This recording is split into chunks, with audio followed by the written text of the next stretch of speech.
देखिए, मेन मुद्दा तो ये है, जैसा अभी परसों जो है वो रोगी कल्याण समिति की बैठक जो है आईजीएमसी में माननीय हेल्थ मिनिस्टर साहब ने ली, और उसमें जो उन्होंने निर्णय लिए, जिस तरीके से आपका एमआरआई के रेट जो है वो 2750 रुपये से बढ़ाकर 3700 रुपये किया गया, साथ ही और टेस्ट के भी जो है रेट बढ़ाए गए हैं, और जिसका कुछ असर जो है कुछ दवाइयों पर भी होने जा रहा है।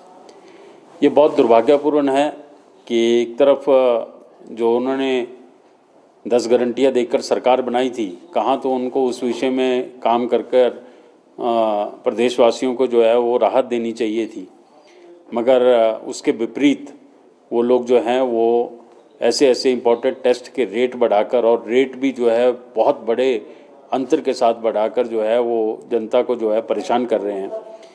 और उस पर भी दुर्भाग्यपूर्ण बात यह है कि क्योंकि ये बैठक आईजीएमसी शिमला में हुई और उसमें 7 जो है स्थानीय विधायक भी बैठे थे। स्थानीय विधायक को जहां लोगों को इस बात को उठाना चाहिए था कि कार्डियोलॉजी डिपार्टमेंट जो आईजीएमसी से उठाकर चमियाना शिफ्ट किया गया, जिसके बारे में हमने पहले भी बहुत बार आवाज़ उठाई है, उनको कहना चाहिए कि कार्डियोलॉजी जो है एक इम्पॉर्टेंट डिपार्टमेंट है जो आईजीएमसी में रहना चाहिए था। माननीय विधायक साहब ने एक बार भी इस विषय को लेकर कोई बात नहीं कही, और उन्हीं के सामने वहाँ पर जो है बाकी टेस्टों के भी रेट बढ़ाने की बात हुई और उस पर भी जो है उन्होंने एक शब्द नहीं कहा। ये बहुत ही दुर्भाग्यपूर्ण है। और अगर दूसरी तरफ हम देखें तो अभी 2 दिन पहले मीडिया के माध्यम से हमने इंटरव्यू में देखा कि रेवेन्यू मिनिस्टर साहब जो है एक इंटरव्यू में कह रहे थे कि हमने अपनी 10 गारंटियों में से 7 गारंटियाँ पूरी कर दी हैं और अब 3 गारंटियाँ बाकी हैं। मैं ये जानना चाहता हूँ कि पता नहीं कौन सी गारंटियाँ और किसकी कहाँ पर पूरी की गई हैं। एक तरफ आप कह रहे हैं कि आरडीजी बंद होने की वजह से जो है हम जो है लोगों की सेवा नहीं कर पाएंगे, और दूसरी तरफ आप कह रहे हैं कि हम जो है 3 गारंटियाँ भी जो है वो पूरी कर देंगे। ये बहुत दुर्भाग्यपूर्ण है। झूठ की राजनीति जो 3 साल पहले शुरू हुई थी, जिसके ऊपर सरकार बनी, वो राजनीति वो आज भी कर रहे हैं। साफ साफ प्रेजेंटेशन में ये वित्त सचिव साहब ने कहा कि हम 1 लाख हम जो है अब सरकारी पक्की नौकरियां नहीं दे पाएंगे।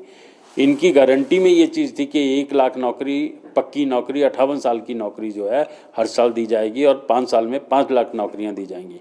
मगर आपके वित्त सचिव साहब मुख्यमंत्री के सामने प्रेजेंटेशन में कह रहे हैं कि सरकारी नौकरियां देना बहुत मुश्किल है, और इसी तरीके से वो कह रहे हैं डीए देना भी मुश्किल है। क्यों मुश्किल है? क्योंकि आरडीजी बंद हो गई। मगर आरडीजी तो पिछले 3 साल तक, 22 साल तक जो है वो आरडीजी मिली है, और डीए तो आपने पहले भी नहीं दिया लोगों को।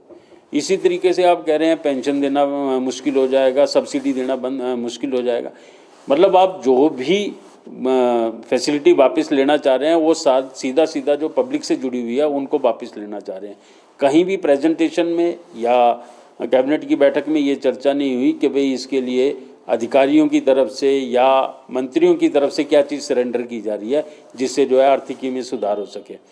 सीधा सीधा बोझ जनता पे डालने का प्रयास किया गया, और उसके साथ साथ माननीय मुख्यमंत्री जी ने ये कहा कि आने वाले समय में हिमाचल प्रदेश की जनता संघर्ष के लिए तैयार रहे। भाई क्यों तैयार रहे? गलतियां सरकार की और संघर्ष करने के लिए जनता ने तो आपको वोट दे के चुन के संघर्ष करने के लिए भेजा और सुधार करने के लिए भेजा। अब पहले आप अपने खजाने भरते रहे, अपने मित्रों के खजाने भरते रहे, अब जब स्थितियां गंभीर हो गई तब आप जनता को जो है वो संघर्ष के लिए उकसा रहे हैं। ये सरकार का दायित्व नहीं है। सरकार को अच्छे तरीके से जो है वो सरकार चलाना नहीं आ रहा है, ना वो किसी चीज़ को मैनेज कर पाए हैं, और उसका ठीकरा जो है वो जनता के ऊपर फेंकना कि पेंशनर्स को पेंशन नहीं देंगे।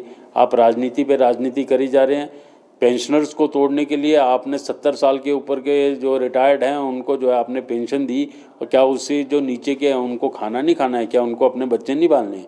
आपने पेंशनर्स को डिवाइड करने की कोशिश की। ये बहुत दुर्भाग्यपूर्ण है। इस तरीके की राजनीति भारतीय जनता पार्टी पहले से कह रही है ज़्यादा लंबा नहीं चलती है, और आज वो स्थितियां हो गई हैं कि इस तरीके की राजनीति के साथ आप सरकार नहीं चला सकते। अच्छा है, देर आए दुरुस्त आए।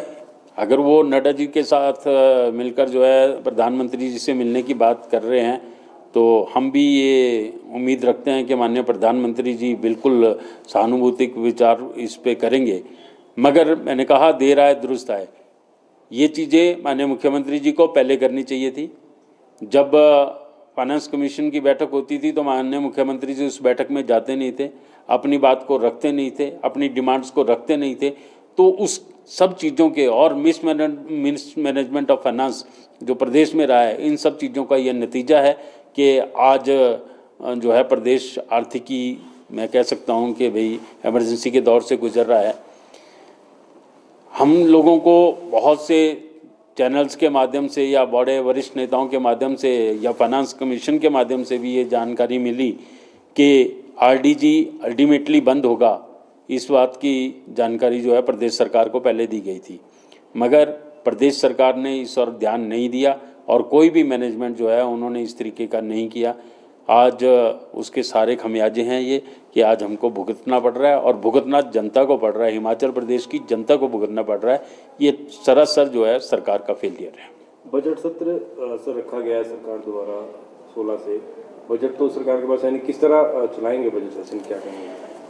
देखिए, इस विषय में मैं ये समझता हूँ कि भाई हमारे नेता प्रतिपक्ष तथा हमारे विधायक जो है वो इस विषय में कहें तो मुझे लगता है ज़्यादा अच्छा लगेगा। मगर आम नागरिक की तरह तो ऐसा लगता है कि जब आपके पास बजट है ही नहीं तो बजट सेशन में आप क्या प्रोविज़न देने जा रहे हैं, पब्लिक के लिए क्या फ़ायदा देने जा रहे हैं या क्या उनके ऊपर और बोझ डालेंगे, वो तो आने वाले समय में पता लगेगा।